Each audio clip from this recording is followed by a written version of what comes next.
ধরুন আপনি একটি ফন্ট নিয়েছেন যে ফন্টটির ইটালিক কোনো ভার্সন নেই। সেক্ষেত্রে আপনি এই ফন্টটিকে কিভাবে ইটালিক করতে পারেন? আজকের ভিডিওতে আমি দুটি পদ্ধতি শিখাবো যে পদ্ধতির মাধ্যমে আপনি যে কোনো ফন্টকে ইটালিক ফন্ট করতে পারবেন।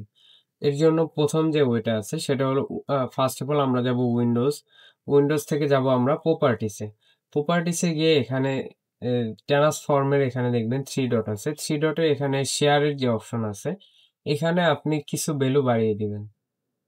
আমি যদি কিছু ভ্যালু বাড়িয়ে দেই দেখা যাচ্ছে আমার ফন্টটি ইটালিক হয়ে গেছে। আমি চাইলে এই ফন্টে লিখতেও পারবো। আমরা সেকেন্ড ওয়েটায় যাই। সেকেন্ড ওয়েটা কিভাবে? সেকেন্ড ওয়েটা হলো এখানে আমাদের যে টুলস গুলো আছে এখানে একটি টুলস আছে যেটা হলো ফ্রি ট্রান্সফর্ম।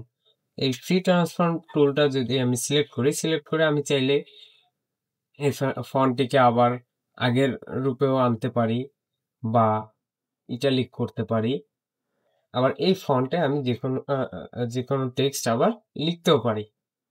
যেমন আমি যদি লিখি এখানে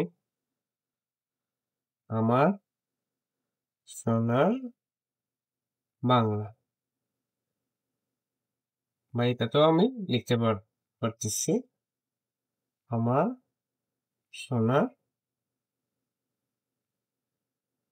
বাংলা। তো এরকম নিত্য নতুন আরো ভিডিও পেতে আমাদের সাথে থাকবেন। ধন্যবাদ।